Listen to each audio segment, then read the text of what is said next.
Bonjour à tous, j'espère que vous allez bien. Donc là, comme promis, on va parler d'autres catégories de paires de devises. Et là, on va parler des paires de devises mineures. Les paires de devises mineures est la combinaison des devises majeures sans le dollar américain. C'est pourquoi ici, on a écrit paire de devises dans laquelle il n'y a pas de dollar américain. Pourquoi? Le dollar est une monnaie fondamentale.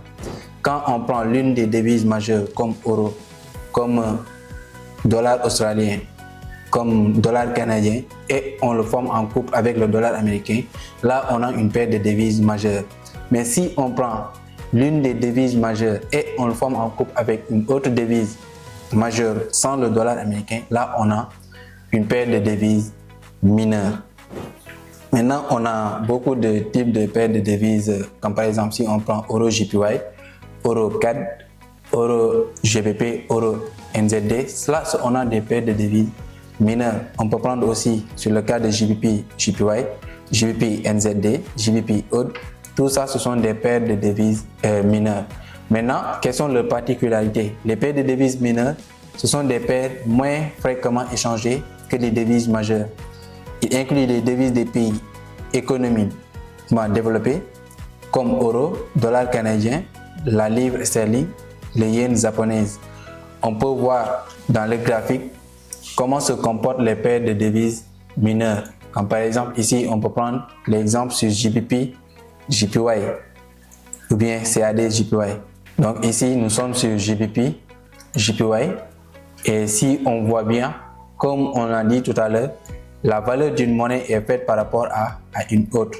Donc ici, si on voit que JPY JPY est en train de monter, cela veut dire que JPY est beaucoup plus fort que la yen japonaise. Et on peut en déduire que la demande sur JPY a augmenté. Donc si on achète la livre sterling par rapport à JPY, cela veut dire que la livre sterling est beaucoup plus fort que le yen japonaise et que le yen japonaise est en train de chuter. Vice versa aussi, si on vend la livre sterling, donc cela veut dire que JPY est en train de chuter et que le yen japonaise est beaucoup plus fort que JPY. On peut prendre aussi d'autres exemples comme euro NZD et là on voit que ce sont des devises majeures. Comprends? Si on forme en couple les devises majeures, là nous avons des paires de devises mineures, sauf le dollar américain. Par exemple, si on prend euro, on le forme en couple avec le dollar américain, là nous avons une paire de devises majeures.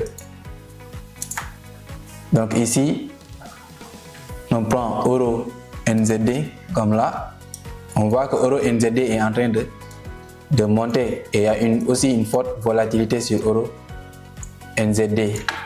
Comme par exemple de là jusqu'ici, on voit que l'euro a perdu de la valeur par rapport au dollar néo-zélandais. Il est en train de chuter. Donc si on mise sur la vente de euro, donc on peut dire que euro USD est en train de chuter parce que euro est la devise de base. Donc si euro chute, euro NZD va chuter. Si euro monte, euro NZD va monter. Donc ce qui veut dire que ici, de là jusqu'ici, le dollar néo-zélandais était beaucoup plus fort que l'euro. Donc si on voit bien d'ici jusqu'ici, on voit que l'euro est beaucoup plus fort que le dollar néo-zélandais. Une fois encore jusqu'ici, encore ici, ici. Donc on voit que tous les mouvements que les paires de devises mineures pourraient nous donner. Donc on revient sur ce qu'on a dit tout à l'heure, que la valeur d'une devise est déterminée par rapport à une autre. Et ça l'est aussi par une parité de devises. Donc c'est ça les devises mineures. Il y a beaucoup plus d'exemples. On a des JPY JPY qu'on a vu tout à l'heure. On a euro NZD qui est là. On a JPY NZD, AUD NZD, AUD CAD. Tout ça, ce sont des paires de devises mineures. Donc, dans une prochaine vidéo, on va parler des devises courageuses et des devises exotiques.